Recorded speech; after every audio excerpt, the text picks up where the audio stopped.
বানপানী কমি যোৱাৰ লগে লগেই কলগেছিয়া ৰাজচক্ৰৰ অন্তৰ্গত শওপুৰ আৰু আমগুৰি গাঁৱত আৰম্ভ হৈছে বেকী নদীৰ সুঁতিৰ ব্যাপক গৰাখহনীয়া। মই উপস্থিত হৈছোঁ কলগেছিয়া ৰাজচক্ৰৰ অন্তৰ্গত শওপুৰ গাঁৱত আৰু এই শওপুৰ গাঁৱত আজি দিনটোৰ ভিতৰতে বেকী নদীৰ গৰাখহনীয়াই কাল ৰূপ ধাৰণ কৰি প্ৰায় 10টা পৰিয়ালৰ ঘৰ দুৱাৰ বেকীৰ বুকুত উচন কৰিছে।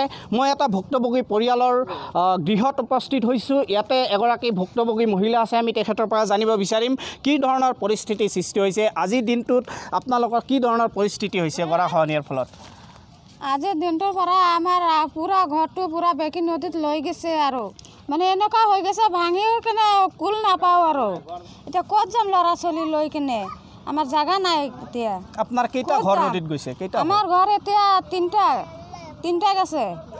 মাটি সম্পত্তি নাই, আমাৰ সব বেকী নদীত আছে। এতিয়া ক'ত যাব আপোনালোকে? এতিয়া আমাৰ জাগা নাই, এতিয়া ক'ত যাম নাযাম, এতিয়া আমাৰ জাগা নাই আৰু ক'ত যাম আৰু। এই যে আপোনালোকে ঘৰ দুৱাৰবিলাক যে বনাইছিল কিমান কষ্ট কৰি বনাইছিল? বহুত কষ্ট কৰিছোঁ আমি, এইবিলাক বহুত কষ্ট, এনেকুৱা কষ্ট কৰিছোঁ আৰু ক'ব নোৱাৰোঁ আৰু বহুত কষ্ট হৈছে। গুৱাহাটী হাজিৰা কৰি কিনে বনাইছোঁ আমি, সববিলাক সব নদীত লৈ গৈছে আৰু। ইয়াতে আৰু এগৰাকী ব্যক্তি আছে, আমি তেখেতৰ পৰা জানিব বিচাৰিম কি ধৰণৰ পৰিস্থিতি হৈছে এই গৰাখহনীয়াৰ ফলত। ইয়াতে মোৰ এইটো ঘৰ সিটো ঘৰ মোৰ ভাঙি গৈছে, পাকা ঘৰ এখন ভাঙি গৈছে। মই এতিয়া সেই ঘৰবিলাক ক'ত ৰাখিম, আমি সেনেকুৱা জাগা মোৰ নাই। মই এতিয়া কি কৰিম, ল'ৰা ছোৱালী লৈ কি খাম কি নাখাম, মোৰ সেনেকুৱা কোনো ব্যৱস্থাই নাই আমাৰ। কিমান কষ্ট হৈছিল আপোনালোকৰ? কষ্ট মানে মই মজুৰি খাটি এই ঘৰ দুৱাৰ কৰিছিলোঁ আমি। এতিয়া আপোনালোকৰ উপায় কি? উপায় একো নাই আমাৰ, এতিয়া মোৰ ৰাস্তা থকা নিচিনা হৈ গৈছে। আমি চৰকাৰে কি ধৰণৰ সহায় কৰিছে? একো নাই, মোক চৰকাৰৰ কোনো মানুহে অহা নাই ইয়াত, কোনো MP অহা নাই, কোনো MLA অহা নাই মোৰ ইয়াত। প্ৰধানমন্ত্ৰী আৱাস যোজনাৰ যিটো গৃহ, সেই গৃহ আপোনালোকে পাইছিল নেকি? পাইছিলোঁ আমি, সেইটো গ'ল, সেইটো মোৰ ভাঙি গ'ল এতিয়া। চৰকাৰৰ গৃহ হয় নিশ্চিতভাৱে এগৰাকী দৰিদ্ৰ পৰিয়াল। এই দৰিদ্ৰ পৰিয়ালগৰাকীয়ে চৰকাৰৰ যি অভিলাষী আঁচনি প্ৰধানমন্ত্ৰী আৱাস যোজনাৰ গৃহ, এই পৰিয়ালটোৱে লাভ কৰিছিল আৰু তেওঁলোকৰ সেই সম্বল যিটো পকী গৃহ, চৰকাৰে আবণ্টন কৰা পকী গৃহটো ইতিমধ্যে বেকীৰ বুকুত যা গৈছে। এই মুকলি আকাশৰ তলত এই ভুক্তভোগী মহিলাগৰাকীয়ে ৰন্ধা বঢ়া কামত ব্যস্ত হৈ পৰিছে।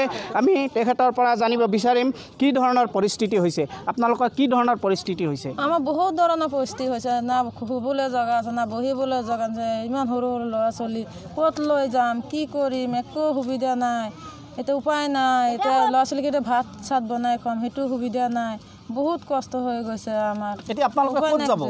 এতিয়া হাই ৰোডত যাবলগীয়া হৈছে, আমাৰ একো উপায় নাইকিয়া হৈছে। আমাৰ কি কৰিম? আৰু আপোনালোকৰ বেলেগ কোনো মাটি সম্পত্তি আছে? আমাৰ একো মাটি সম্পত্তি নাই। কিমান দিন ধৰি এই নদীটোৱে আপোনালোকৰ ক্ষতি কৰিছে? বহুত দিনৰ পৰা ক্ষতি কৰিছে, 6-7 বাৰমান ভাঙিলে।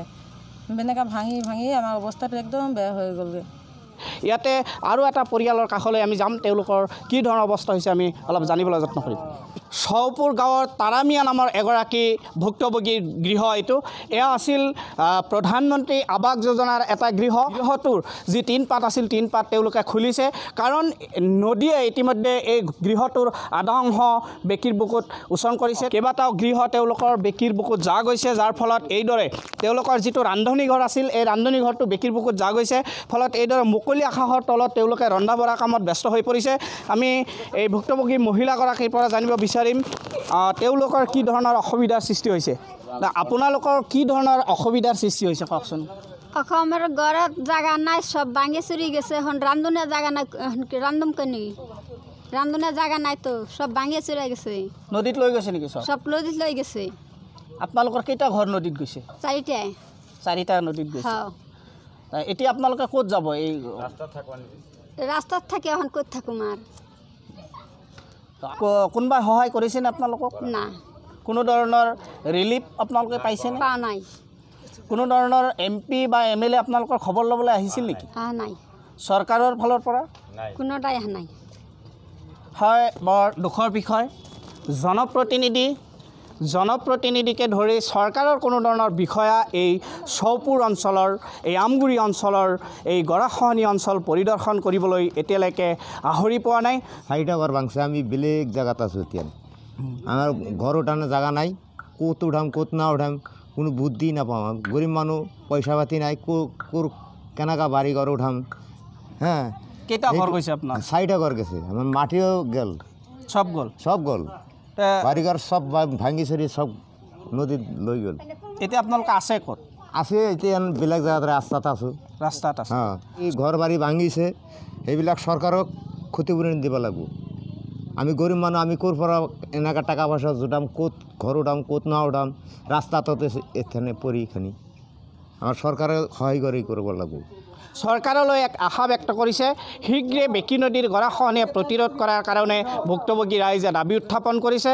লগতে যিসকল ভুক্তভোগীৰ ঘৰ দুৱাৰ নদীৰ বুকুত যা গৈছে, এই ভুক্তভোগীসকলক ক্ষতিপূৰণ দিয়াৰ কাৰণেও এই আমগুৰি আৰু চৌপুৰ অঞ্চলৰ ভুক্তভোগীসকলে চৰকাৰলৈ দাবী উত্থাপন কৰিছে।